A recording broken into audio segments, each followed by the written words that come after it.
resource in the centre in terms of HANA and training and all sorts of different fantastic resources that were available to each of those sites. So my role was to support the evaluation for the first 2 years, and then for the third year to have a look at how people have fared once that loss refunding had been removed. So did things change once that injection of cash had been removed? So for the first 2 years, which I won't talk about in any great detail here, was very much about qualitative analysis. So thank you to those that spoke to me or returned my surveys. Thanks for getting those returned to me. Those were invaluable in terms of making an assessment, so that we could look at the numbers of young people that had been worked with, the kinds of support that they'd received, the amount of staff that had benefited from training and webinars, and lessons that could be learned about improving the project as it went along. And then, as I said, for the third year, it's very much been on understanding organisational change. What has happened? How has the project embedded into the way that the sites are operating? And what does it look like going forward? Has there been a permanent change, or is this still work in progress? So in the third year, one of the areas that we looked at was the support that had been on offer in order to help organisations make a shift in their practices.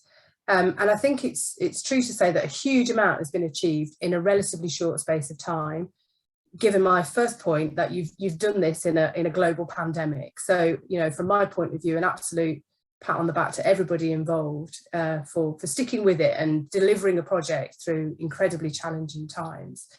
So what you've ended up with is a absolutely fantastic resource that will enable not just those participating YMCAs, but those that have further shown interest and those that might come on board down the line to benefit from. So that's the training resources, be those sort of physical copies or webinars, the expertise that you now have in each of the sites in the form of the Shine worker, if that role has been maintained, a staff level of knowledge and awareness that has improved as a result of benefiting from the training, either delivered by the Shine worker or by Hannah or by Purple House. And I asked about how that resource could be demonstrated. How can we show that's had an impact? And people spoke to me about an understanding of working in a trauma-informed way, and that wasn't just isolated within a single worker, the Shine worker. That was starting to disseminate more broadly to other members of staff, regardless of the level of the organisation or the role that they held within it. And it was starting to have this wider recognition of this is the way to work. We should work with young people in a trauma-informed way. We should ask them about their experiences.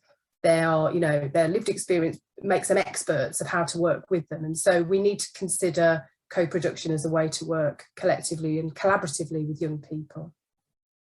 The other thing that came through really strongly was this project had provided an opportunity for a collective of YMCAs to work together on a common problem, if you like. And that doesn't happen very often, if at all, several people said.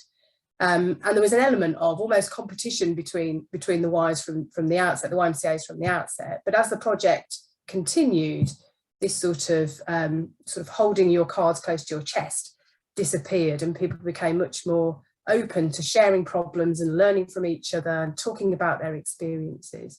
So this sort of, experience of collaborative working seems to have really kind of chimed with people. In terms of impact, so when I said to people, so how do you know this is working? There were various measures that people could cite back to me, and in years 1 and 2 evaluation reports, we were able to evidence that in terms of the numbers. But the kind of impact can be evidenced in terms of the nature of the young people that are now being housed in the YMCAs, and people recognising that they were now much more confident in offering places to young people with a complexity of need, when previously they would have referred them elsewhere or simply, considered them too challenging or too risky. And so this sort of increased tolerance towards young people, not just at the point of referral, but also once in the service, was mentioned quite a lot, evidenced in the language used, not just in talking to young people, but perhaps in the written documentation, support notes, whatever might accompany that person through their journey. In terms of figures, people were able to cite reductions in the numbers of warnings issued and significant drops in evictions because of this understanding of how trauma plays out in the behaviours of young people, and understanding that, you know, wrecking a room or behaving in a certain way actually was a need to offer support, not a need to shut the door. I'll speak a bit about policies in more detail as we go through, but several sites spoke about having now looked at their policies, made changes, engaging people in looking at policies as well. So not just sort of sitting back as the paternalistic organisation, creating a suite of policies, but asking young people, how does this policy read to you? What does this mean to you? How should we convey these kinds of instructions to you in the best format? Exploring ways of collaborating and co-producing, I'll speak about that a bit down the line, but really starting to see changes in the way that the project is having an impact. So that's the positive. There is a sort of blip in the story, if you like, in that in year 3, when the funding is removed, several of the sites, particularly at the senior level, query the longevity of it. So if we can't find funding, will we be able to continue with this project? And that would be a real shame, given the amount of learning that you've gone through and the resources that you've developed, if a project just sort of dissipates as we enter years 3 and 4. So I think this is where you're at now in terms of the sites, and it's interesting to see that there are so many other locations that are listening in today. So I hope you get to have a sort of flavour of what Shine's been all about and benefit from these resources that are now available. So it's a real pivotal moment to embed this as a way of working, to change organisational culture, so they embrace and embed the Shine principles, and that they consider co-production as a challenging but worthwhile approach to take. So there were 3 areas that we asked about in specific. So that was the clinical support spoken by Purple House. So Vicky and Daniela will speak to you later about that. We also offered a policy review workshop, and I'll speak a little bit about that. And then we've got the work of Olivia around co-production.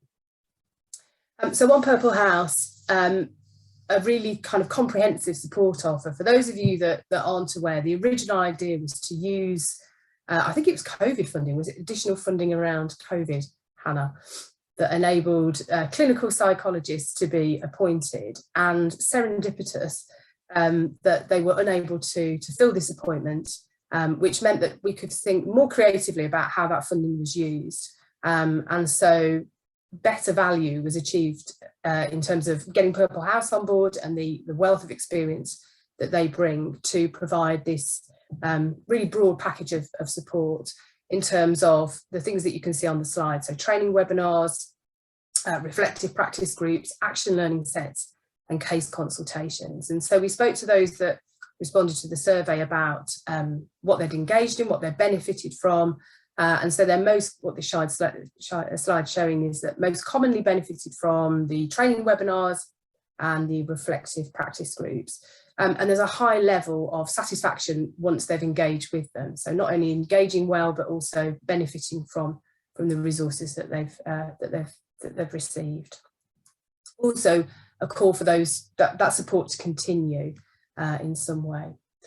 So the policy reviews is a sort of spin-off that I was involved in. So the idea here was that if we want to change the way that organisations work in the longer term, we need to get under the skin of their sort of policies and practices, to the documentation that then guides the way that the organisation works with and for young people. And so the notion of the policy review was that there was a cluster of us, myself, Hannah, a couple of the Shine workers, Purple House as well, who offered our sort of critical friend services, if you like, to the sites. So sites could put forward 1 or 2 of their policies.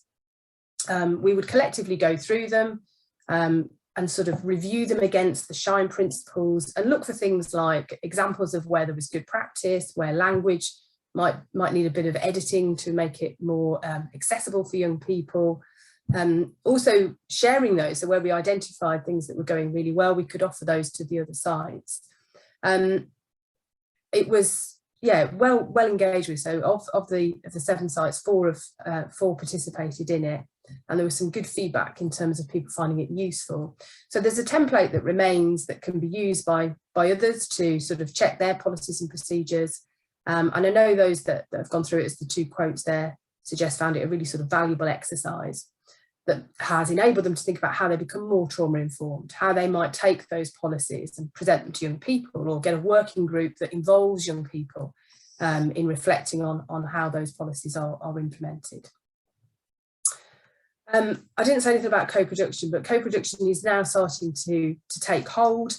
There's a community of practice around it, there's working groups around it, in order to look at and to test out the way that co-production might be used as a way of working with, collaboratively with young people. So not just seeing ourselves as service providers to them in a sort of paternalistic way, but as co-collaborators of the service with them. So starting to sort of wrap up, I know this isn't easy.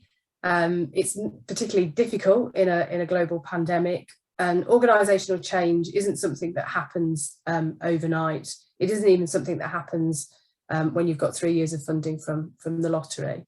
And so a Shine worker interview there, it's a big job. 3 years is not enough. These kinds of changes take years. And what was coming through in terms of some of the blockages was this sense of the complexity of the environments in which you work and the range of challenges that you have to face.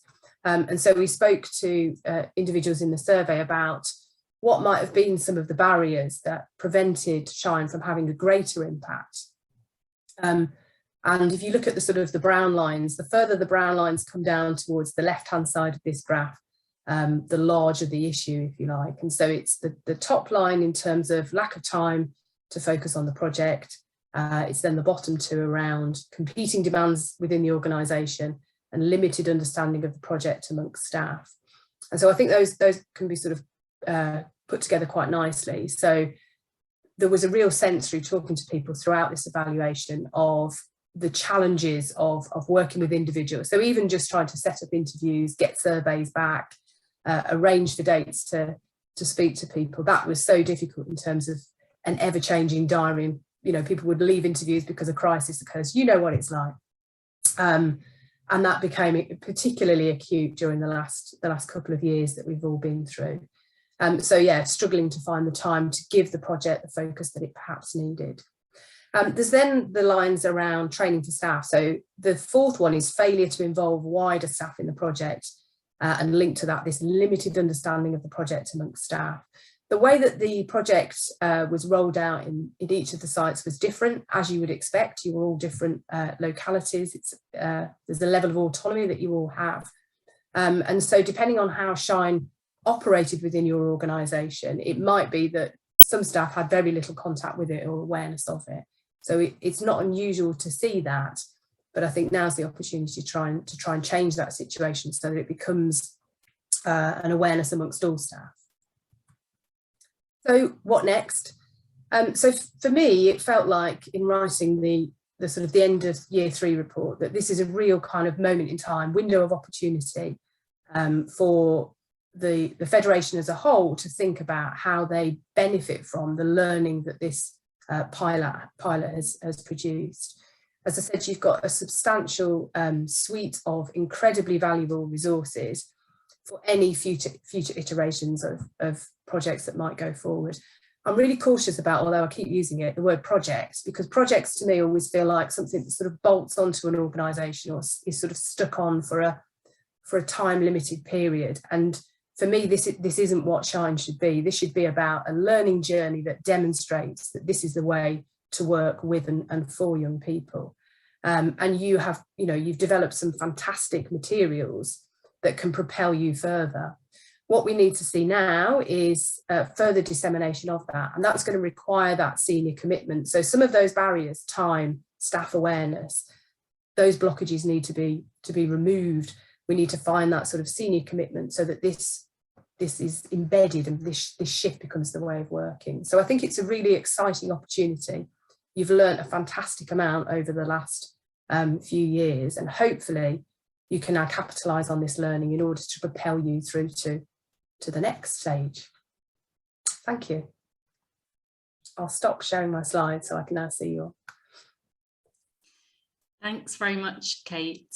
We do have a few minutes. I don't think, Sophia, there's any questions that have come up in the chat, but if anyone has one and you want to unmute and ask, please, or put in the chat, please do so, otherwise we'll move on.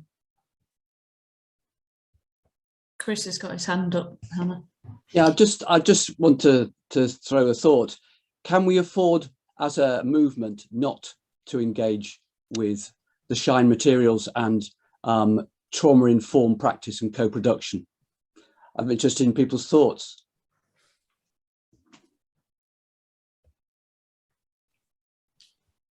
Could I just pick up on that, and then while everyone's mulling over Chris's question? So I think there was a sense in the early days that this was a cohort of young people with this greater complexity of need that would be somehow identified to be suitable to be worked with in this sort of Shine way. And actually accelerated by the pandemic, admittedly, but what seemed to come through across the sites was that all young people that you're working with fit this definition that Hannah outlined at the start. And so my response to Chris's point would be, no, you can't afford to, because all the young people that come through your doors are going to benefit from this. In fact, yeah, all people that come through your doors, I'm well aware that certain sites don't just work with young people, and so all people that come through your doors, by the very nature that they're coming through your doors, would have experienced a level of trauma, and therefore will benefit from being received in this kind of therapeutic way. I would say, in response to Chris's question, yes, as a movement, we can afford not to do it, but why would we? Why would we think that this way of working and being an organisation that should be organic, being an organisation that provides more services to young people than anyone else, why wouldn't we do this? This is definitely, in my view, and I am slightly biased because it's a project that originated out of Leicester, but it's definitely a way of working that we've proved works. And you'll get testimonies later on this morning that will back that up. As an organisation, as a movement, we need to be organic, we need to grow, we need to change, we need to be ahead of the curve. And this helps us to do that, not just in terms of the services and the support we give to young people, but also the culture change and the structural changes and adjustments that we need to make.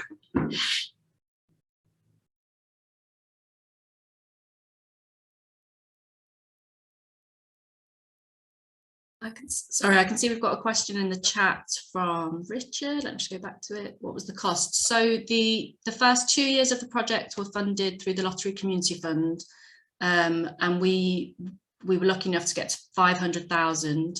So that covered all the central coordination costs and the employment of a Shine worker at each of the 6 partnered sites. And then the third year, in agreement with all of the partnered YMCAs, each YMCA funded their own Shine worker and activities. And the Y obviously funded my post to continue with central coordination. The co-production post, which you'll hear more about shortly, was funded through Paul Hamlin Foundation. So we introduced the co-production coordinator post in year 2.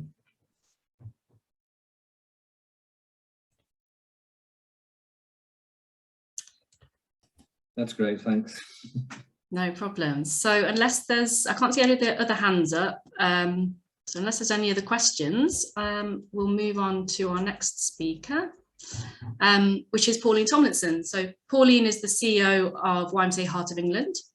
And YMCA Heart of England's mission is to inspire young people to discover their potential so they can live life in all its fullness. And they do that through the provision of accommodation and support to help vulnerable people move towards independent living, youth services in areas of high need, training programs, apprenticeships, volunteering opportunities, and affordable conferencing facilities and friendly nursery settings for the community.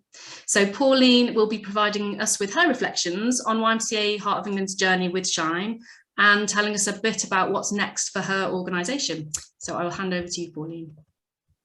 Thank you, Hannah, and hello everybody. I suppose I just want to start by, first of all, just sort of saying thank you to, well, Leicester YMCA, maybe Paul in particular and the team, because I think it takes a certain amount of vision to be able to look at this in terms of where we were then and where we are now and where we want to be going forward.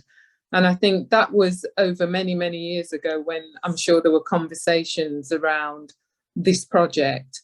And I certainly think, certainly from YMCA Heart of England's point of view, we are completely immersed in the way that we deliver services to our young people, adults, families and communities. And the way that we do that, we want to ensure that it is around being trauma informed. So for us, it's not necessarily about a project, as you mentioned earlier. We don't refer to it as that. We refer to it as a way we deliver services. So we want every young person, adult, adult, whatever you are, when you touch point any of our services, you will get a consistent approach that seeks to understand where you are coming from in life. So for us, it's really, really important that it's not just something that sits on the page. It's not just something that's part of our policies, but it's actually about our behaviours as staff, frontline staff, and how we deliver services. We owe it to these young people, adults and families, to be able to relate to them and their experiences. And certainly being trauma informed is one way of doing that. So for us, I just wanted to put the context for us. That's what we're about. And we certainly will be moving forward in that way. So just to capture a couple of things that we've done, and this has been mainly under the kind of leadership of James, who was our Shine worker. So I think James is on the Zoom. So I just want to say thank you to James under the leadership of Hyacinth and Gary at the time for the work that he has done to push forward an agenda for YMCA Heart of England around this project.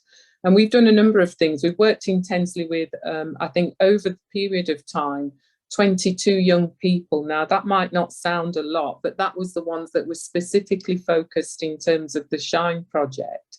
We've obviously touched many more young people, but we focused on 22. What's been interesting is the split. For me, there's some really interesting data that's coming through. Primarily, there's been a sort of focus on males, with 14 being of male and 6 being of female, 2 being transgender. And interestingly enough, we've also seen a significant number of those who have been white, with 14 being white and only 2 being Black African, 2 Black Caribbean, and so on. In terms of the breakdown around support needs, what's escalated off the scale for us has been the mental health challenges that we've seen. And so for us, there's obviously a key aspect that we need to focus in on there. And one of the things I also wanted to say was that whilst we can capture all the data in terms of the numbers, the individual breakdown in terms of gender, what we want to do is look at how we move things forward and make sure that the lessons that we've picked up from this doesn't become something that we don't actually implement in terms of our culture and our way of working.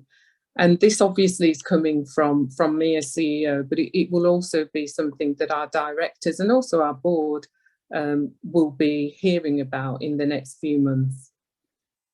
The other thing I wanted to just reflect on is that one of the things that I would want us to consider when we do look to take this forward is maybe the language that we use.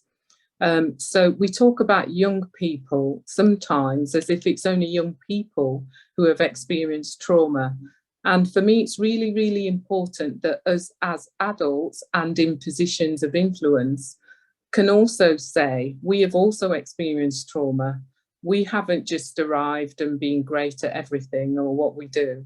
You know, we've gone through a journey ourselves, and I'm sure if we reflect on our experiences, there'll be key people in our lives who have impacted the journey that we take. So for me, I remember a teacher at school, and I've shared this a few times. There was one teacher, head teacher actually, who said to me, "You will never amount to anything, da, da, da, da." Very negative, very negative. So much so that it wound me up so much that I ended up slapping this head teacher and got excluded from school. And that was over a series of, years where this individual was always telling me I would not amount to anything. And that built up into such a sort of frenzy of rage that I sort of lost it and ended up slapping this head teacher. At that point, I knew that I was in trouble, but I'm very grateful for my dad, who came alongside and was able to support me get into a position in terms of being reinstated into the school and being put on some sort of plan. But what it helped me to see as I was older, not at the time, was that whilst I was in class, I put my hand up, I was ignored. I was told I was not going to amount to anything. No one listened to my point of view. I experienced racism and what I now know was sexism. And I was felt as if no one understood me as an individual. What I'm sharing here is that whilst we may see individuals in positions of influence, such as me being fortunate and blessed enough to be CEO, we've all got a story. The other side of that is there was one teacher, that Mr. Gascoigne was his name, who actually said to me, "Pauline, do this, do that, do that." And I listened to him because he took time out to listen to me. And so I will never forget Mr. Gascoigne. And I'm sure we've got lots of stories around this table about people who influence our life and our choices. And it was he who enabled me to start to think about the choices that I made. So what I want for our YMCA is that every young person, when they come into contact with our frontline workers, with our staff, whatever position you're in, that they have an opportunity to be able to say and feel that they can relate to that individual because they understand where they're coming from, and that we can influence them in a positive way, not in a negative way. The other thing that I mentioned to Hannah was, whilst we're talking about trauma-informed and a way of working, which is fantastic, what I'd like to see going forward is an understanding of how trauma from societal detriments, determinants, can actually influence the way that we behave. So, for example, within the context of young women, within the context of Black men, within the context of people with disabilities, sometimes we have a predetermined idea about how these groups or sectors of society will be able to perform in their roles. And that in itself can influence and shape the trauma that those individuals or sections of society experience. So for me, it's really, really important that within the context of a trauma-informed service, we understand the societal determinants of that also. So for YMCA Heart of England, we make a commitment to taking on trauma-informed delivery, and not only that, but also as part of our culture and the way we work, linking that to our values and also the premise upon which YMCA was formed. So for me, as CEO, and I'm sure James, Hyacinth and others, we've now ensured that all our staff are trained in trauma-informed training, and we'll be taking that further to the actual board members, so that they can understand what we're delivering and how we're doing that as well. We're also looking at intense training in terms of looking at this around different sectors of society, so we understand what trauma means and what it may look like for different sectors within that group.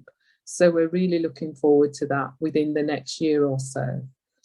The other thing that was mentioned earlier was around financial support, and obviously we definitely need that, and that's something that I've certainly spoke to Hannah about. You know, when's the next stage? Can we get involved? Where are we going to get the money from? So we're definitely in this to make sure that the funding is available for us to move things forward. But we're not going to use the resource or lack of resource as a reason for not taking on board a way of working and a way of delivering services. So yes, that's us at YMCA Heart of England. So I hope that's helpful in terms of a context. And I'm sorry I've not got fancy slides and things, but I did have stuff that had been sent to me, but I just didn't get time to put it on a slideshow. So thanks very much, guys. Thanks ever so much, Pauline. And yeah, I don't think you needed the slides. That was perfect. We've got time for questions. I think for me, what part of what you highlighted, and if I've ever delivered training to anyone here, I will always bang on about it, that I think YMCAs do ourselves a disservice in terms of our role and the role that we can play in providing people who've had pretty awful lives with a different experience, and underestimating the impact that can have on changing those core beliefs about themselves and people and the world, and the long-term impact that can have. And I think we often think that if you hear the term complex needs or multiple disadvantage, it means, well, it needs to go to a complex needs worker or a psychologist. Well, actually, no, you know, lots of research tells us that a trust relationship like the one you had with that teacher is often the turning point.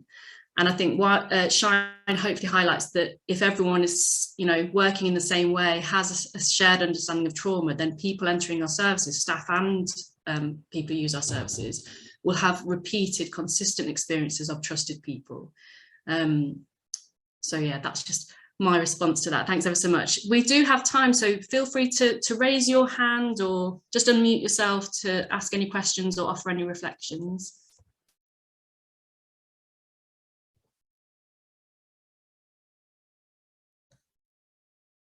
Hannah, I'd just like to say that, you know, thank you for Pauline for what she said. I think it really sort of crystallised the journey that we've all been on for a number of years.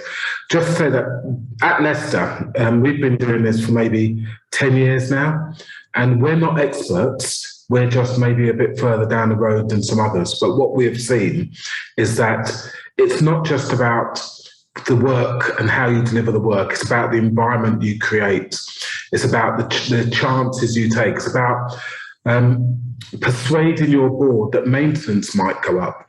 It's about involving your maintenance team that a room that they've worked on today, they might be working on again in another week or so, because that young person there has been so traumatized by their lives that their actions and their behaviours might not be conducive to how maybe your maintenance team might work.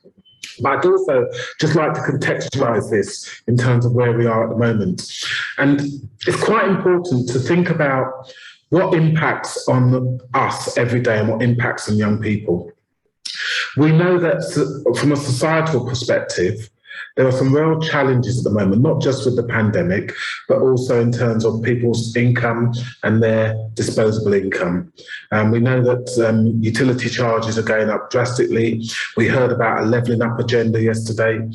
And the result of all of those things is that you'll find some parents, some families who are actively cannot afford to have their young people living within the home environment, and are looking to move those young people out, knowing that they may well be classed as a child in need and be coming into our services. And those young people will be traumatised because of some of the things that are going on in the wider society. They'll be traumatised, and we need to make sure that we're aware of that, not just what's happening on a daily basis, but scanning that political and environmental landscape to make sure that we're prepared for what's coming over that landscape. And what we have seen from the pandemic is a real increase in young people's mental health. And even though there's talk about us getting through that difficult period, I think we need to be aware that there is going to be substantial fallout in relation to young people's mental health. And we need to be aware of that and prepare ourselves for how we will support those young people in their continuing journey.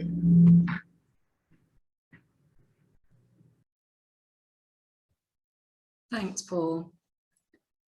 Any other questions or comments? I'm keeping an eye out for hands up.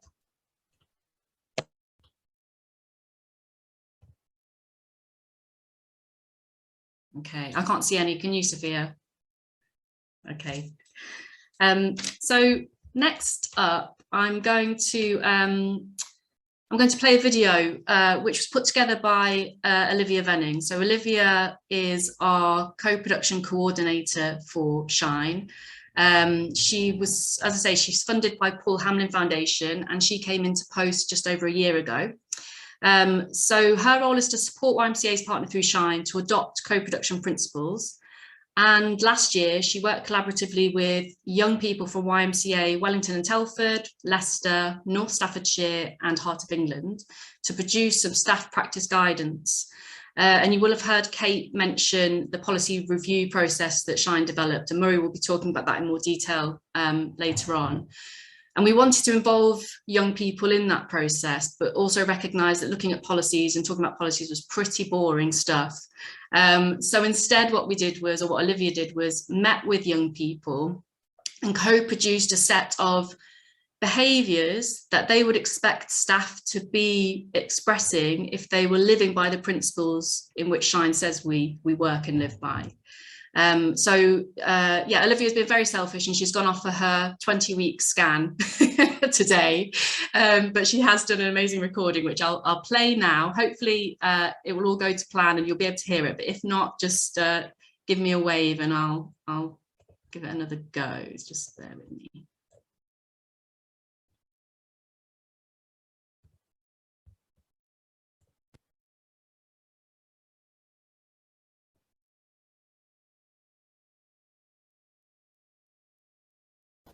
The Shine Project's 6 core principles help shape the activities and culture change needed to support YMCAs to better support the needs of young people experiencing complex needs.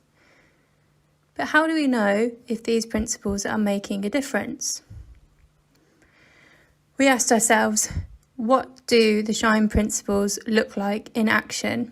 And if a YMCA had fully adopted these principles, what would we expect to see, experience, and feel?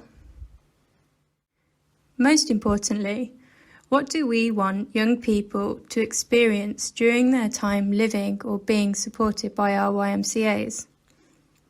As the experts of what it's like to live at a YMCA, their insight is essential to understanding what works and what is needed to help them feel safe, valued, and important.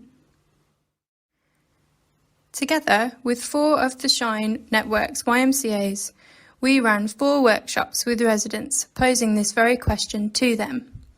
How would they expect staff to be, or the environment to feel, if these principles were in action? By gathering together their thoughts and ideas, we worked together to produce Shine's staff practice guidance, written by and co-produced with residents.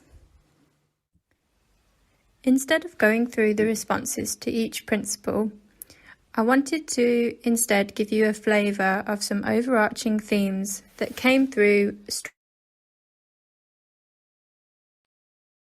strongly during the work.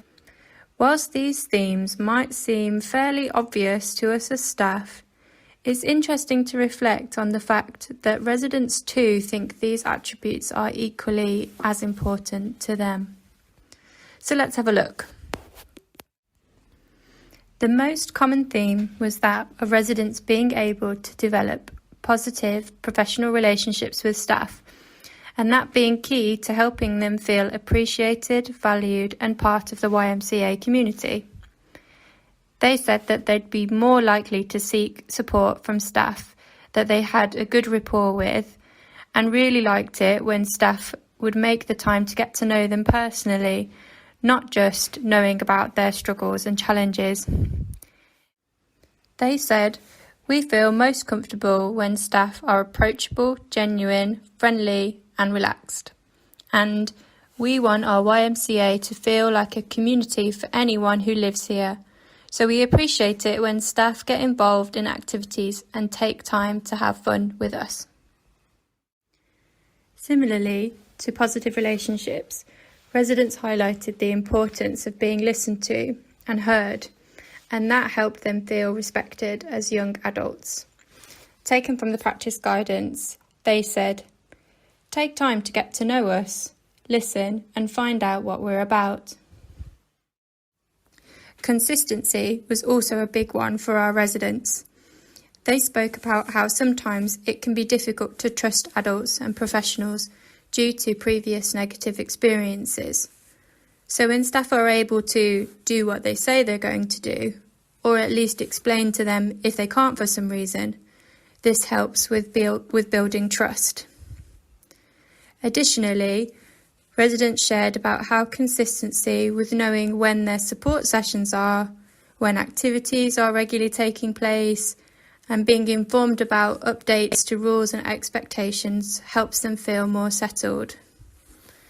Again, taken from the practice guidance, they said, "For many of us, this might be the first time we have received support from reliable and trustworthy adults. So consistency and keeping to your word is really important." And finally, residents want to be included in decisions made about their support and care. That whole premise of no decision about me without me. Whenever there might be an opportunity for a resident to be in the loop about their time spent at the YMCA, they want to at least be given the option to sit with staff and talk things through. And I guess if we've managed to build positive, respectful and consistent relationships with our residents, then these conversations, which sometimes carry negative consequences, stand a better chance of being received well. From the practice guidance, they said, we want to be kept. Be honest with us even when the answer is difficult. Experience. The YMCA is our home for now, so we should have a say in what it's like to live here. So now we have this practice guidance written by residents. What's next? Well, we'd love it if from today your YMCAs took this document and found innovative ways to embed it into procedures and processes and places where staff can use this guidance for themselves.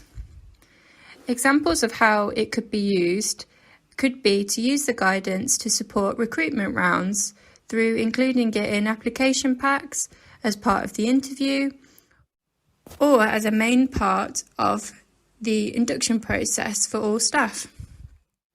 Or perhaps use the guidance in appraisals or as a staff development tool.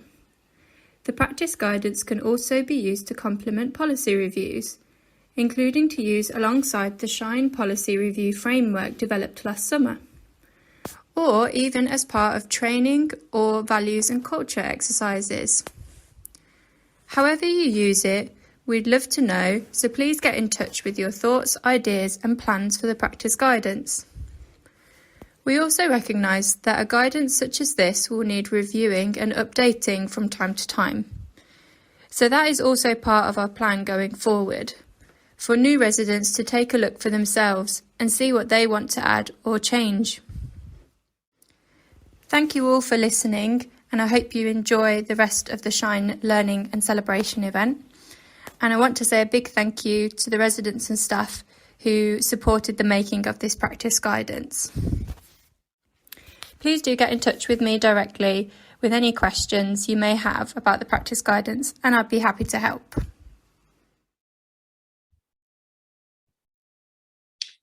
So hopefully that gives you a flavour of some of the work that Olivia's been doing over the last year or so.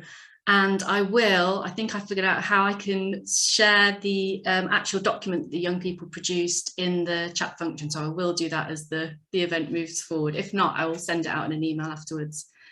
But co-production has always been one of the elements of SHINE, but we recognised we needed to have a specific focus on as I say, in year 2. And Olivia is now working in collaboration with YMCA Lincolnshire and YMCA Heart of England to really pilot ways in which we can create environments at our YMCAs that for co-production to happen. I think what we realised quite early on is it's quite easy to bring a group of young people together and consult with them. It's quite easy to bring a group of young people together and ask them for their ideas about what could shift and change. But if you haven't got the structures and the openness in place for them to be taken on board by the organisation, then it will fall at the first hurdle. So we've had a lot of learning throughout Shine, and particularly around co-production. And our focus now is around kind of organisational understanding of co-production and making sure the structures are there and the openness is there. And we've started modelling co-production amongst staff within our communities of practice, which I'll say more about at the end of today, but which you'd all be invited to come along to in the future. So I have one more video to play before we take a short break. I'll just check in, see if there's any questions or hands raised after Olivia's presentation before I do so. In fact, before I do so, I mustn't forget, Olivia has asked me to share a poll. So as part of our work with YMCA Lincolnshire and Heart of England, we're interested in creating kind of a baseline understanding of levels of co-production amongst YMCAs, with a particular focus on our own YMCAs, but having an understanding of where it's working really well across the Federation. So I'm going to launch a poll. You should see a set of questions, and we'd really appreciate your time in completing that poll. So let me share it. And what I'm going to do now is share a short clip from a young person at Leicester YMCA called China, and she's a young adult who's worked with the Shine worker Jess for I think at least the last year or so. Jess, perhaps longer. I see a nod. And China kindly offered to be recorded in interview with Jess as they reflect on their work together. So I'm now going to play that clip. I will need to warn you, you might need to put your volume up, because surprisingly the usually loud China became quite shy when she knew she was being recorded. So I'll put that on, but you might need to turn the volume up. So here we go. Can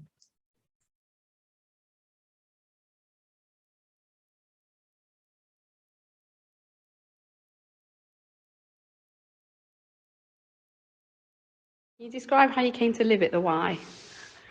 I got kicked out from my mum and dad's house, and then I was surfing for a while, and then my housing officer was meant to sort somewhere but then didn't, so my friend managed to put me in here through my housing officer. All right, so it came through housing options. Yeah. And when did you move in? Last September 2020. Yeah. Excellent. Can you remember the first time we met, and what did you think of working with me? I think the first time we met was a few days after I moved in, and I think we had a normal conversation, and I felt really comfortable, and then started coming to you about everything because I felt like I could open up. But yeah. And so I can't remember either now, but you introduced me as complex needs. Yeah. Yeah, as a complex needs worker. And you felt okay about having a complex needs worker. Yeah. Looking back then, how did we decide what to focus on when we first started working together? When I found out about my BPD,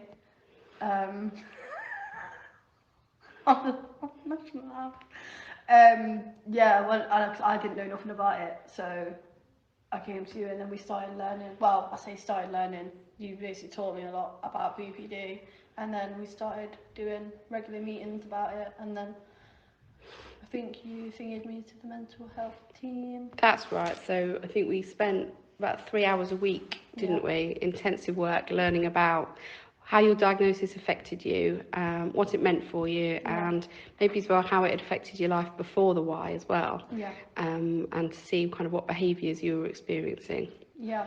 And then what happened next? We went to the homeless mental health team. Went to Phil, and from Phil went to Suzanne. Oh no, I did see Natalie, the counsellor. Yeah, but I had one session and I was like, nope, definitely not. Sort me out somewhere else. And then that's when we went to Phil, and then went to not Natalie, Suzanne. And then how long were you with Suzanne for? I only just stopped her. So it was around 9 months, I think, wasn't Yeah. it, of seeing Suzanne Yeah. after that. 16 sessions. And Suzanne Elliott is our clinical psychologist through the homeless mental health team. Yeah. Can you say there's anything that's changed or improved as a result of you working with myself? Yeah, I learned about my behaviours and how it affected me on a day-to-day basis, which helped me understand why I was the way I was, and it also helped me cope with living independently. So now you think moving forward, you're ready to leave the Y and live on your own? Yeah, can't wait. Yeah. That's great. So is there anything different to the approach that I would take compared to other professionals? And if so, what? So speaking to Jess compared to housing helps a lot more, as it's confidential in whatever you say, and you build a different type of trust, than when you speak to housing. Jess understands me and keeps all and knows all about my BPD and knows who I should see to help benefit my mental state. Compared to housing, complex needs was and are able to give me the time and stability to work through any crisis that I go through. So how would you describe our relationship? Over a year and a half, we've built a trusting relationship, and you've been there through both the good and the bad times, and you're always there when I need you. When anything happens, I feel like I always have to tell you, whether that's good or bad. Always. So we've built up a good relationship, haven't we? Yeah, very strong. I feel like I can trust you in my life. So moving forward then, do you think professionals might not be quite so scary knowing that you can build a good relationship with somebody in an environment like this? Yeah. So looking back to where you were and, you know, a year and a half on, where would you describe your situation? How is it now? Well, I mean, I'm 21 now, and I feel like from then to now, I understand myself a lot better. I feel like I'm a lot more ready to live on my own. I mean, I was before, but I look at that now, I wouldn't have been. But now I am, like, I know I'll be fine. I also have a baby. And I also might have a job. I went and did a shadowing thing today, and I hopefully will have an interview soon. Brilliant. So, all looking forward. So now what's next for you? Hopefully move out, get the job that I want, which is that one. Yeah. And then have the child, have my baby, and then hopefully after that then live my life. So lots to look forward to. Yeah. Right.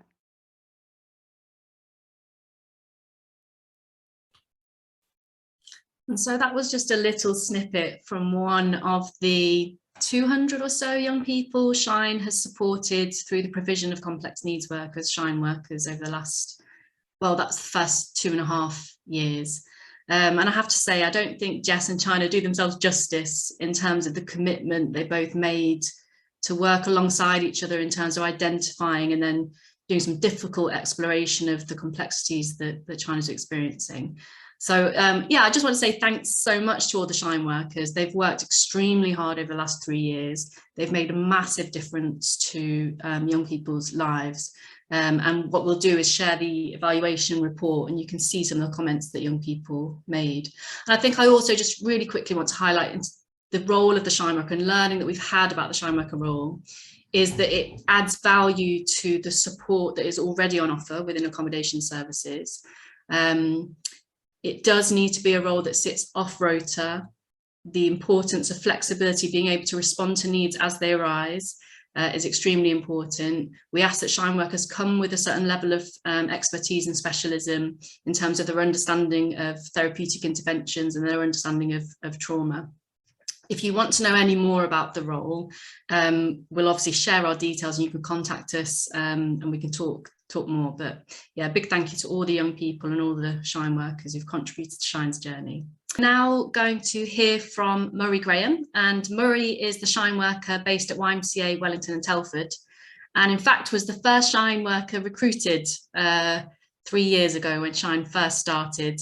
Murray's been actively involved in activities locally at his own YMCA, but across the Shine partnership, including the policy review, process that Kate mentioned earlier, and he's going to tell us about that in a bit more detail. So Murray, over to you. I think you, do you have something to share, or do you need me Yeah, it seems to be working, Hannah, so it should all be good. Although I do keep getting messages saying my internet connection is unstable, so I'm okay. worried. We'll see how we go. About that, but yeah, so hi everyone, like Hannah said, my name's Murray Graham. I've been the shine worker over at YMCA Wellington, which is near Telford, for coming up to 3 years now. March 2019 I started, and yeah, it's been quite the journey. I think we're in for me we're in a really good place now. Obviously the last 3 years has been a lot of learning and seeing what works and stuff like that, but it's been great. Obviously we've had challenges, as we all know, in that time. But yeah, today I just wanted to spend a bit of time talking about the policy review process that we went through last year and that we're still going through. So I'm going to share my screen and bring up a slideshow.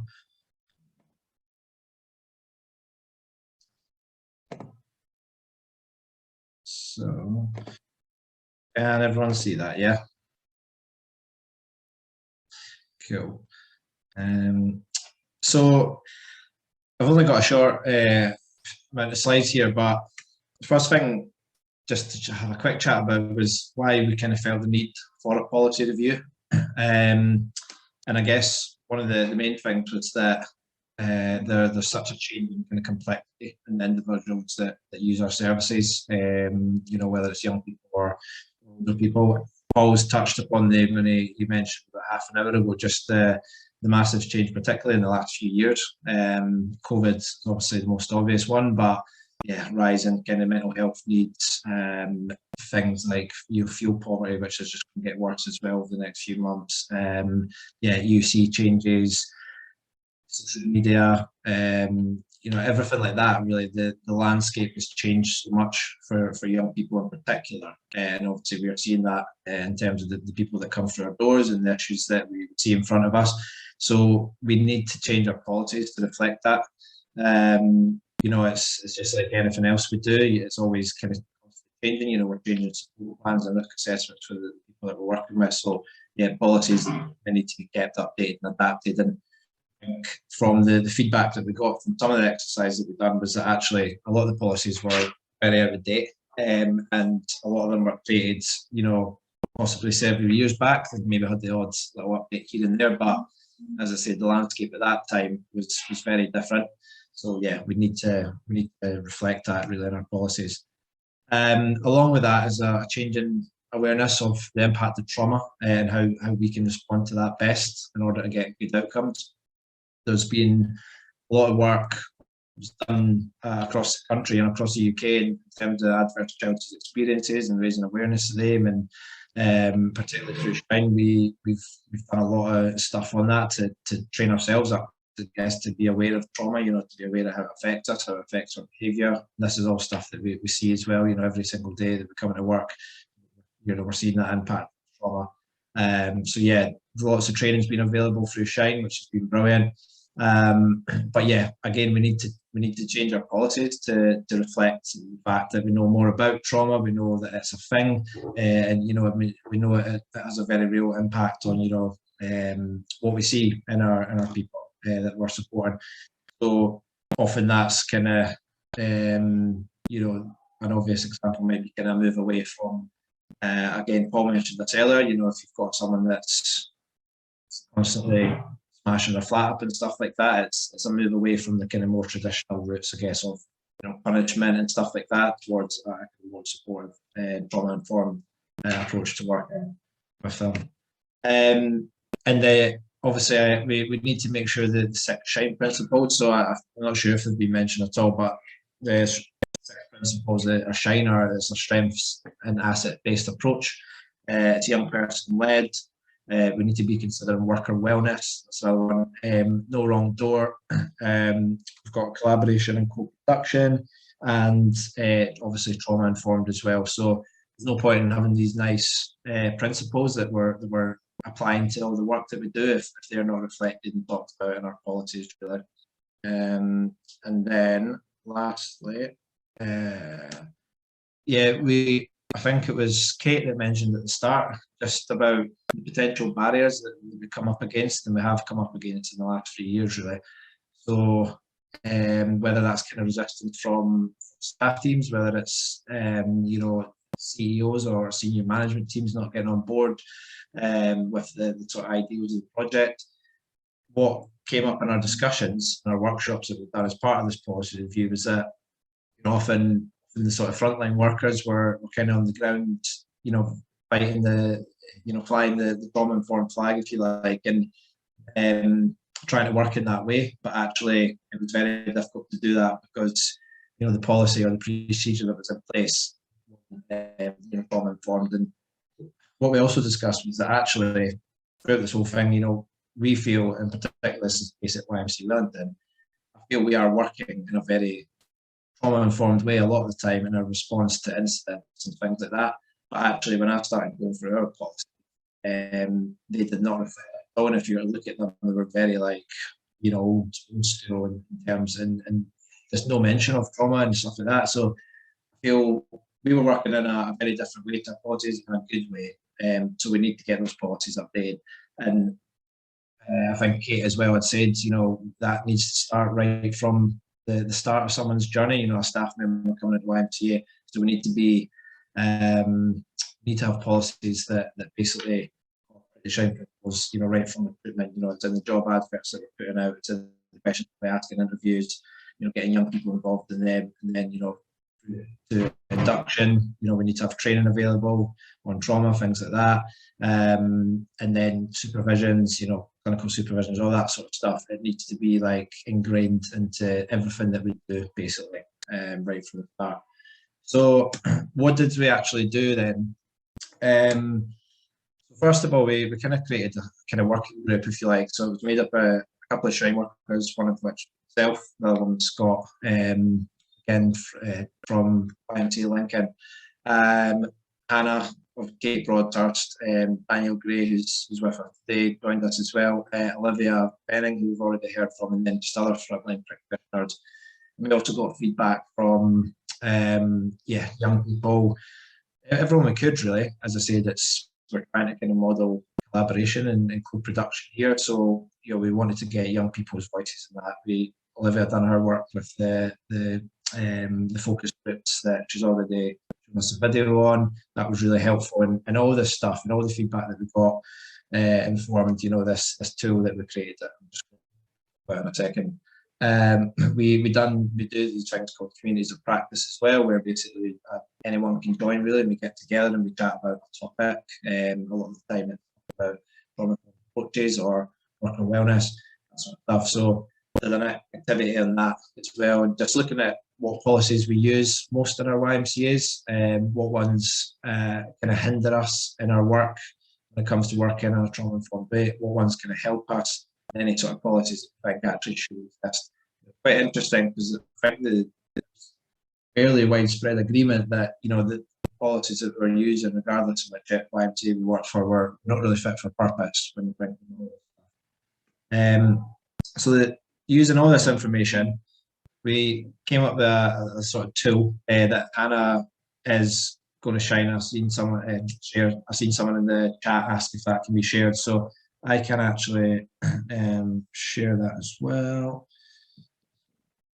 So it's fairly large, and I've not got time to kind of go in it properly today. But as I say, Anna will share this. So essentially, what this is we've got the 6 Shine principles in this first column over here, and that is kind of discussed. You know, it's explained, and it's kind of looked at from a you know, a Shine point of view, really.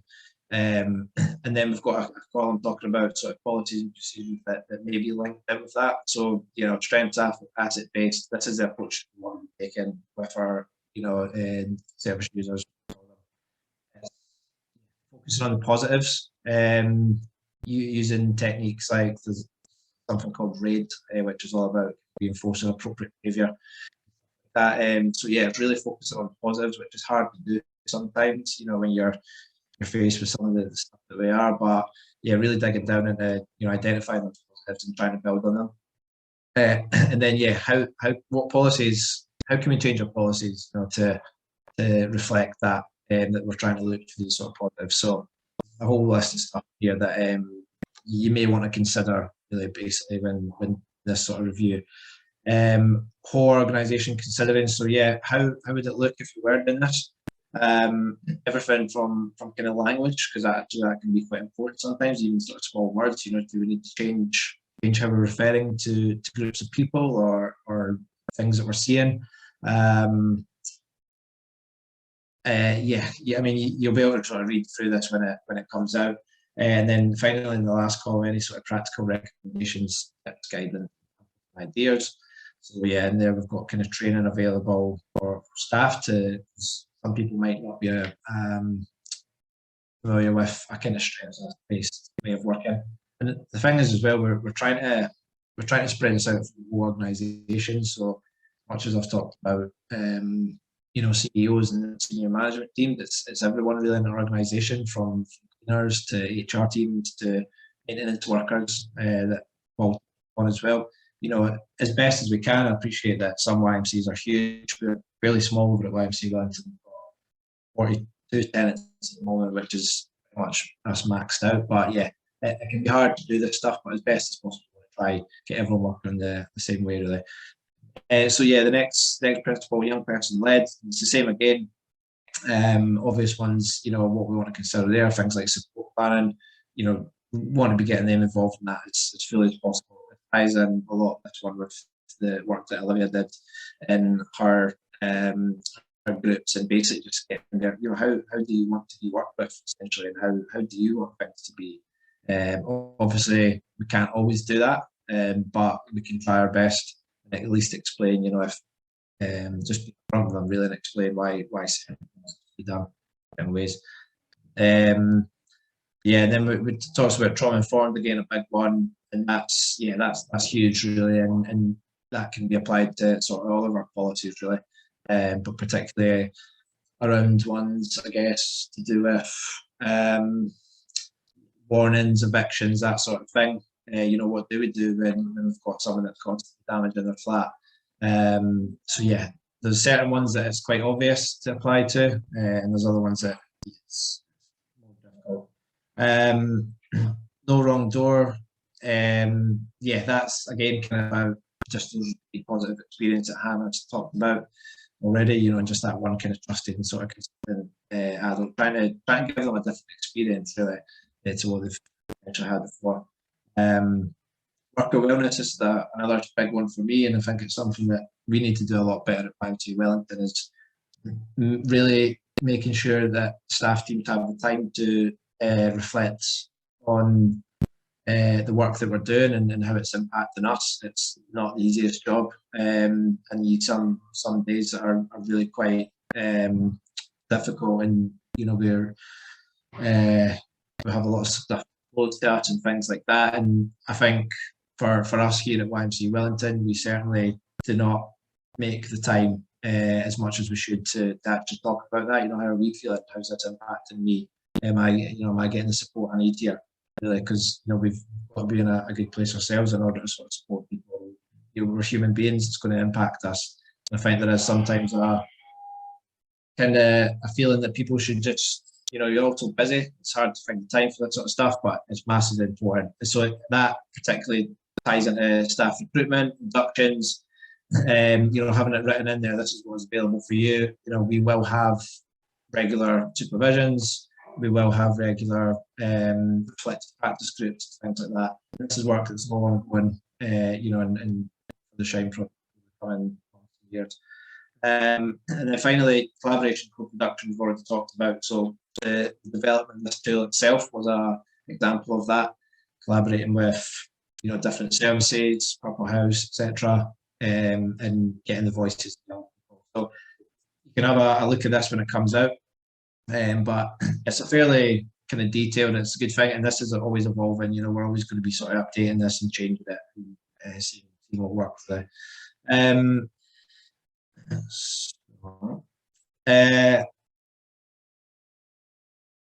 Yeah, and then what we did with this, so the idea of this tool is that we can have something that we can provide to any YMCA really, to basically measure up their existing policies against.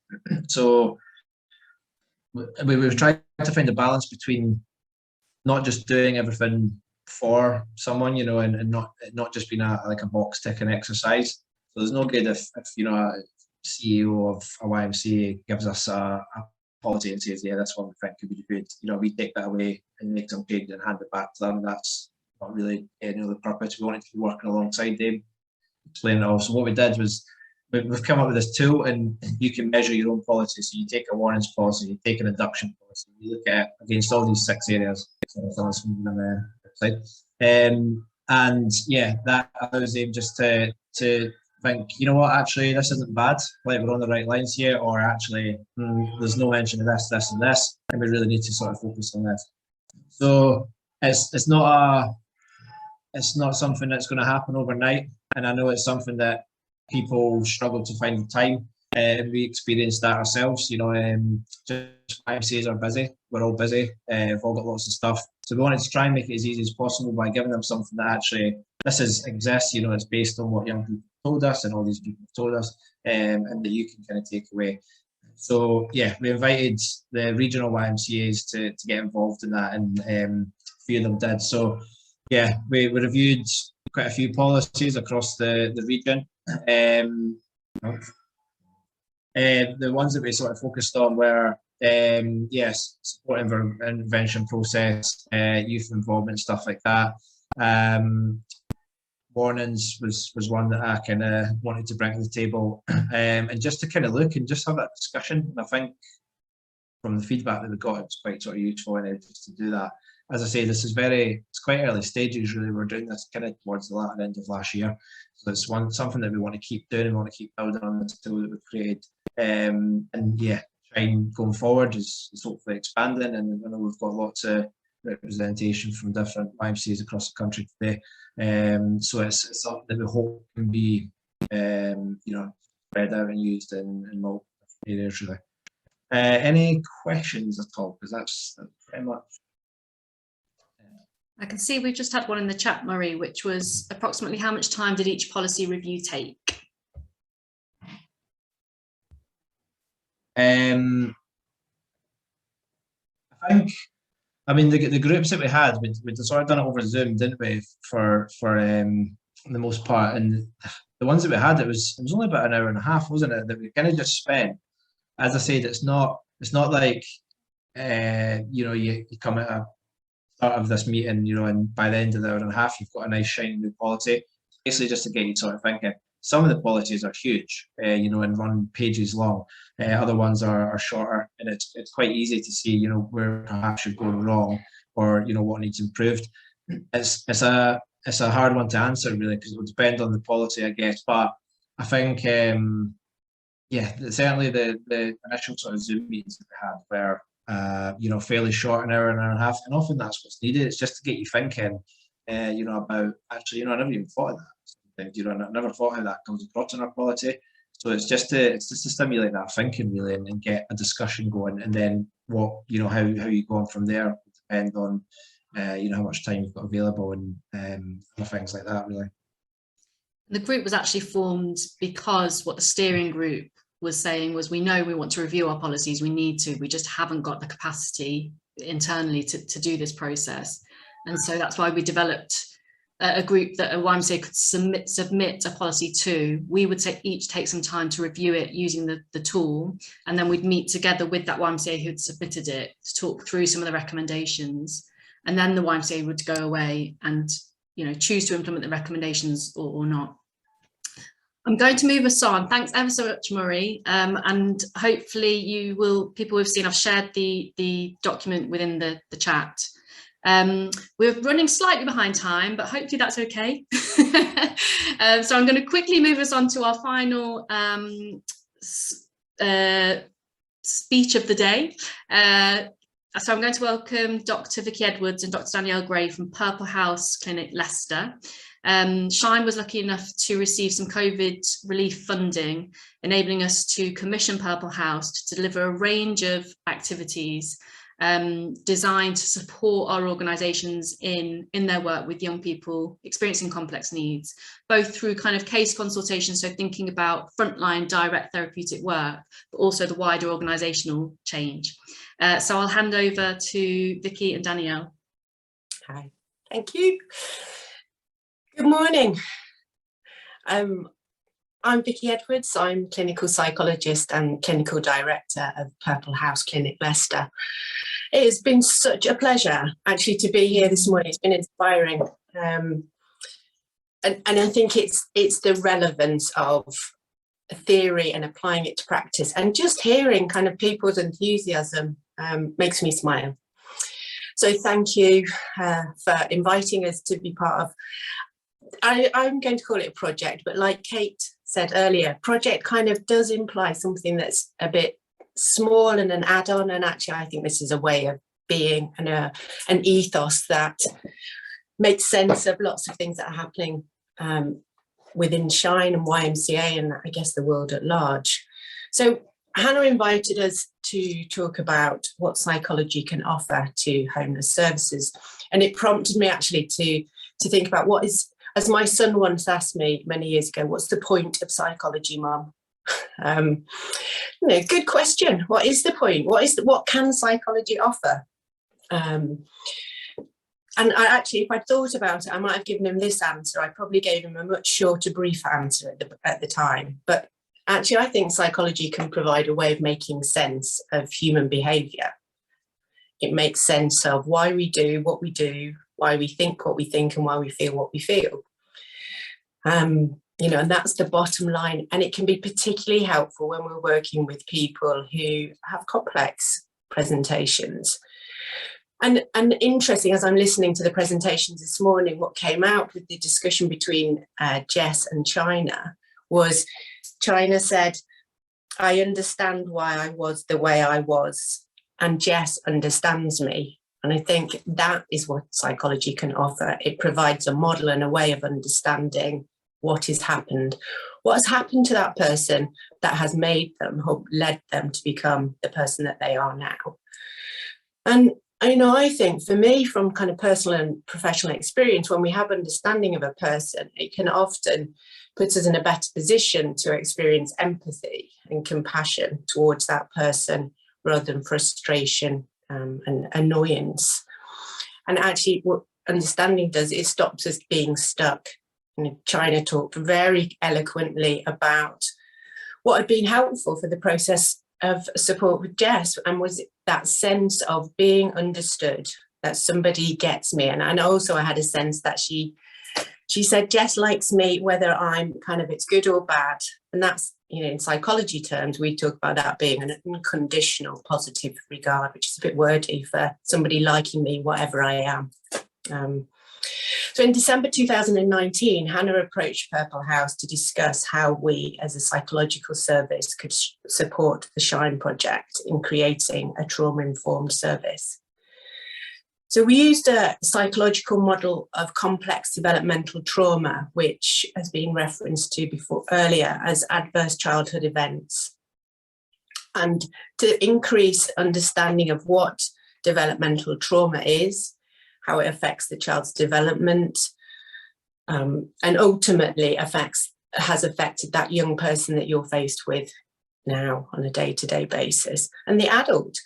We wanted to kind of demystify trauma, to see it as an event or a series of events that many of us will have experienced, but certainly the young people that come into Shine Project will have experienced. And to see that as long-term sequelae of kind of early trauma. Secondly, we felt that a model of trauma provided a way of understanding what staff were experiencing and what the system is facing and how they respond to working with trauma. So we looked at secondary and vicarious trauma, with a view that we were creating a trauma-informed service throughout, kind of from staff right through to service users in a very collaborative way. So I'm going to hand over to Danielle to let you know how we did this. Thank you. Thank you, Vicky. Hi, I'm Danielle Gray.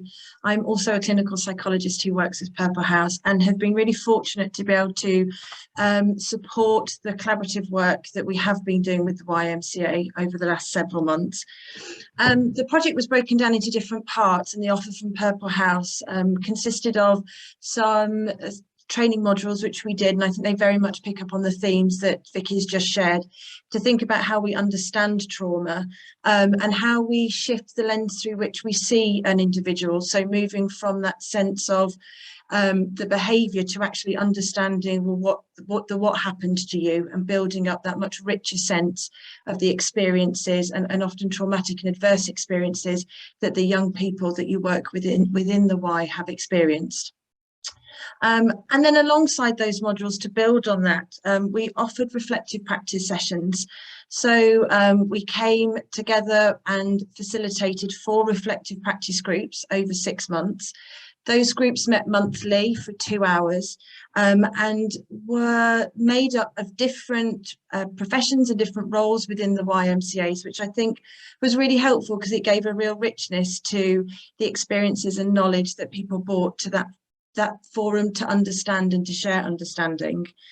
Alongside that, we also offered consultation sessions, and that was a space where a YMCA worker could arrange to meet with a Purple House clinician to have a one-to-one discussion to think about actually the work they were doing with a particular young person, and have a space to start to make sense, or to think about how it is that trauma-informed principles could be used to support that young person within the YMCA.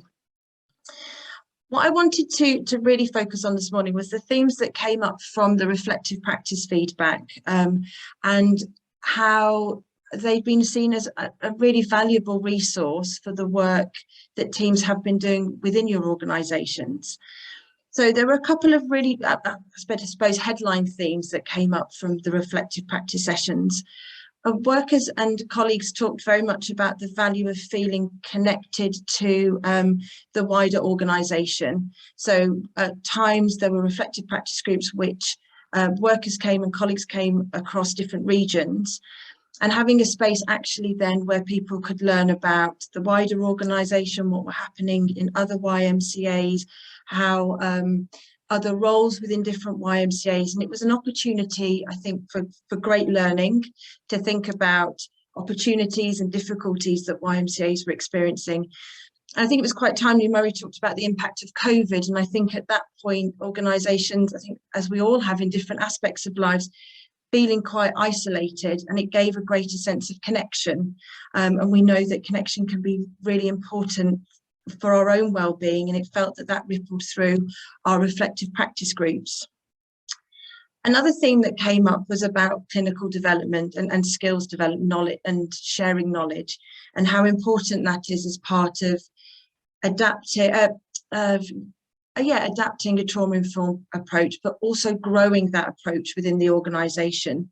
So reflective practice was a forum where people could come together, share ideas, but also a thing that came up was a real acknowledgement of actually trauma-informed practice needs to ripple throughout an organisation, and how helpful it was for people in different roles with different responsibilities to the young people that you support, from those in working in housing to complex needs workers, how helpful it was actually to have that shared understanding of being a trauma-informed organisation, and again, how it is that we might understand the younger person. The reflective practice groups were another theme, was that those that attended experienced it very much as organisational support. They'd felt there'd been a real recognition of what it means to work with young people with complex needs. Vicky touched earlier about we know that working with trauma can have an impact on ourselves through vicarious and secondary trauma, and actually reflective practice being a space not only to think about the young person, but also to think about the experience of working with young people, and to share ideas and difficulties and ways of sharing that experience of what it means to work within YMCAs. The reflective practice groups are also experienced as an organisation, being heard by the organisation, being heard that actually it can be really difficult working with complex needs, and Murray touched on that growing sense of there is an increasing complexity to some of the difficulties that the young people you support are bringing to the YMCAs, and being offered a safe space to think, and whether that's thinking about the young person or thinking about the experience of working with the young person, it was a safe space to come together. And there were some really lovely comments about actually that it felt that people really valued coming along, and there was a sense by the end of each reflective practice session that they may have come in feeling a bit stuck, but actually drawing on support from colleagues and in that forum, feeling sometimes able to see the wood for the trees a little bit by the end of the reflective practice session. I think we received some really lovely feedback, but also I think that was very much shared by the clinicians and psychologists who helped to facilitate those groups. I think we also found it a really valuable experience in getting to understand more about the YMCA, but also to think about how it is that we can implement trauma-informed principles in lots and lots of different ways. So yeah, we also really valued the experience as well. So what next? The what next is we have been really fortunate to think about with Hannah how we build on the momentum of the work that we've done over the last 6 months, several months. The plans moving forward will be that there are a number of regions that have signed up to implementing reflective practice groups, and to think about how it is that these reflective practice groups can be embedded in YMCAs for the long term. So initially we will do a short piece of work to co-facilitate a reflective practice group with a member of Purple House team and a member of the YMCA team, to develop skills and competency and confidence to take this model and then for it to be something that your organisation can carry on forwards. Alongside that, what we'll also be doing is working with managers to develop team formulation meetings. So they will be where members of teams can bring the work they're doing with young people and adopt the 6-hat approach to think about, well, how do we understand that young person? And through that understanding, then how best can we support their needs? We will be working with managers to think about how those meetings will develop and how they're going to be implemented within each of the regions that have signed up to this next part of work, which is really exciting because I think Kate talked earlier about the idea of maintaining momentum. I think throughout today, there's a real sense of momentum, and it's just, we feel very fortunate that we're able to support now the foundations that we've laid and to continue building on the work that we've done. Vicky, is there anything else that you'd like to add? I'll just unmute myself to say no. Well, thank you very much for inviting the two of us today, and yeah, I've really enjoyed watching all the different presentations. Absolutely, thank you. Thank you, and thanks also for almost getting us back on time.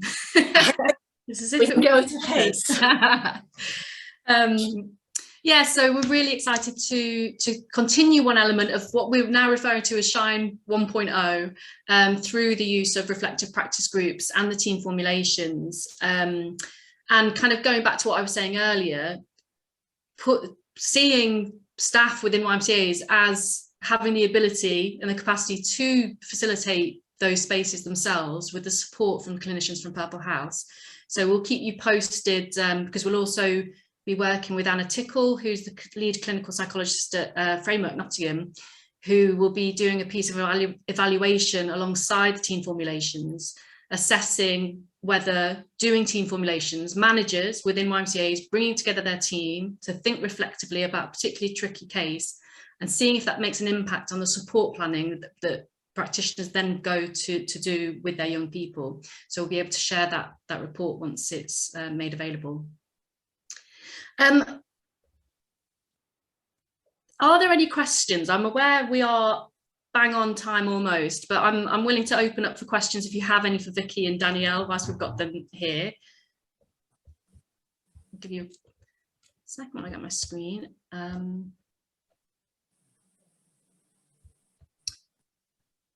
Any hands? No, I don't think so. Okay, well, we can always share Purple House's contact details. I'll put that in the chat as we're in the workshops. So we are going to move on now to the last part of the morning, and we are going to break into 3 workshops, and I'm aware some of you when you register will have chosen a workshop. I'm just going to tell you again what they are, because there was a change to one of them, and you may have changed your mind or forgotten which you signed up to, so you'll have an opportunity now to choose which one you want to enter. So breakout room 1, so workshop 1 is facilitated by Ellie McNeil, and Ellie is going to introduce us to the use of cognitive analytical therapy in creating a whole team approach to working with people experiencing complex needs. So Ellie is the CEO of YMCA Together, and they are a medium-sized charity delivering psychologically informed support in accommodation settings to people who are experiencing homelessness, domestic abuse, poor mental health, or have substance misuse issues. Ellie's been working at the YMCA for 7 years, I think that's right, Ellie? Yeah. And in that time has secured additional services, engaged health partners strategically and operationally, and successfully led a consortium of other housing providers through a large tender exercise. And as part of the leadership team has implemented a psychologically informed framework that all of YMCA Together services work within. So we're really happy to have Ellie here facilitating workshop 1. Workshop 2 is facilitated by Meg Armishaw and Evelyn Henderson-Child. They are the Scale Accelerator consultants that Shine has been working with over the last 6 months. We kind of approached them saying, we've got a model that was a project. We know it works on a small scale. We think it can have a much wider impact, but can you help us figure out how we do that? So that workshop is particularly relevant for people who already have an understanding of Shine as a model, and are interested in seeing what are our plans, what are the next steps for Shine. So I'm aware there's some YMCAs in the central region who have already received a presentation and kind of saying, yes, we're ready for Shine 2.0. So this one is for you. Come on in, but it's obviously welcome to anyone else who has an interest in next steps. And workshop 3 is being facilitated by Robin Johnson, founder of PI, Psychologically Informed Environments. And the title of that workshop is YMCAs as Psychologically Informed Environments. So we know there's been a lot of interest across the Federation in PI, and that many YMCAs are already familiar with Robin's work and attend his communities of practice. So this workshop's intended to strike up conversation about how YMCAs or groups of YMCAs might work towards becoming PI. And Robin has asked, if you have a question or a thought that you want to take into this workshop, please have a think about it now and go along from what I'm sure will be a really interesting conversation. So what I'm going to do is, hopefully on your screen, you'll see an invitation to the breakout rooms with the title, and just choose whichever one you want to go into. We're going to run them until 12:05, at which point we'll bring you back to the main room for the final closing remarks from Chris Bolas, who is a trustee at Leicester YMCA. So here we go, breakout rooms. Okay, welcome back everyone. I hope you all had a interesting and inspiring 40 minutes in your workshops. We certainly did in the Scale Accelerator one. So I'm going to, in a second, introduce you to Chris Bolas, who's going to be making closing remarks for today's event. But before I do so, I just want to mention again Shine's Communities of Practice, which run on a monthly basis via Zoom, and they are focused on the topics of trauma-informed practice, organisational culture, and worker wellness, so 3 of Shine's 6 principles. And anyone in any role from any YMCA is welcome to come along. You don't need to come to every single one. Just choose as and when you're available to attend.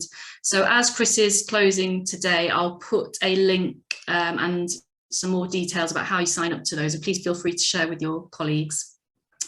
So I'm going to hand over to Chris. So Chris is a valued board member at YMCA Leicester, with 32 years experience in the criminal justice sector, the last 10 years involved at senior management level. He ended his career as service manager for the Youth Justice in Leicestershire, which is one of the best performing youth offending services in the country.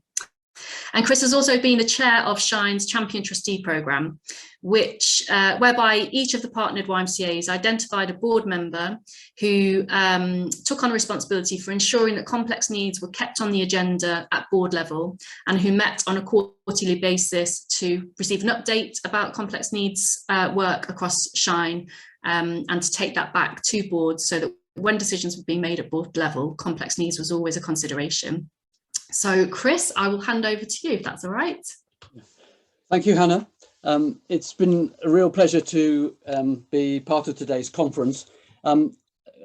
Trauma and how it impacts on young people has been a passion of my life for quite a number of years now, and to be part of the Shine project has been really enjoyable. And hearing, you know, where we are today has been really quite a good experience, a really excellent experience. Just wanted to say thank you to the speakers, for Hannah for chairing, to Kate, Pauline, Olivia, China, Murray, Vicky and Danielle for their contributions this morning. It's been really good. I was really taken by Pauline's comments about making the understandings that we have around trauma-informed practice and co-production a key part of how we do business, and that it is absolutely central to what they do. And the other point that she made, which I thought was really useful, is that we really also need to be aware of the societal impact of issues of racism, sexism and disability on how they traumatize young people. And that was really key. I was really amazed to hear how far their organisation had come. It was really heartening. And Kate's contribution, where she outlines that we now have some excellent resources for everyone to use, and that we've actually proved that we can actually collaborate well together, which is really important as we go forward. You know, the co-production presentation that we have really highlights what we need to do as workers and individuals when we're engaging with young people, so that they can more positively engage with us in the helping process. We perhaps provide skills and knowledge about how to get help. They provide their contribution to that collaborative approach, which I'm really committed to. Purple House's reflection that how important reflective practice was found in relation to contributing to people's development and understanding about how they can deal with the complex young people that we are seeing increasingly. So I just felt it's been a really exhilarating morning in terms of hearing the various aspects of what people are doing. I'd also like to sort of move on and congratulate all those who've been involved in the Shine project. The fact that we're here today to report on significant achievements of the Shine project is remarkable, given the last 2 years have been in an unprecedented time of a pandemic. When we started last March, we didn't know how we would do it. You know, Zoom has transformed our lives for the better and for the worse, probably. It has helped me to stay involved with the project because I no longer live in Leicester, I live in North Yorkshire. So it's made that possible, which has been pleasing. But really, I'd like to thank the staff, particularly the young people, working with the young people, for their resilience and determination to find a way forward in the difficult times. It must have been very challenging at moments, and there must have been moments where they didn't know how they were going to do it. When all the restrictions came in, when we were working through all of this. So I think they have done an exceptional job to get us to where we are today. I'd like to thank Hannah for chairing today, but also for her work over the last few years. I've really enjoyed working with her and developing and hearing how the project has been developing. It's been really well done, and I'm quite sure that many of you feel the same from your contact with her. I just wanted to leave a few reflections. at the end, just three points really. I wrote these a few days ago, and interestingly, they pretty much come out anyway. So that's heartening. I don't feel I need quite to say them quite as much as I did 3 days ago. But I was a little troubled in the review, hearing some of the CAOs of YMCA saying they didn't know how they were going to carry on with the SHINE principles and SHINE without funding. I do get the funding issue. But I feel passionately that trauma-informed practice and psychologically informed understandings of how people work has to be central to what we do and how we work with young people. It really needs to be central to what we do within YMCAs. We need to find a way to achieve this, which isn't just about the money. I think we do induction processes for staff. We train staff normally to enable them to carry out their functions within the YMCA. We need to utilise the SHINE principles and utilise our understandings from SHINE and co-production to move that forward. It's absolutely essential that we do. And as Paul said right at the very beginning, can we afford not to? And I wholeheartedly agree with that. For me, I started off with trauma at the beginning of all of this, and now I've been a bit of a convert to co-production, which I now see as being central to what we do also, and really important. And you can see from the work that Olivia did with young people, they're telling us really clearly what it is they want us to do in our one-to-one interactions with them. And, you know, we could, if we don't listen to that, we really are missing a beat here. Are we really there to help people, or are we there to help our egos in some way or another? I don't know.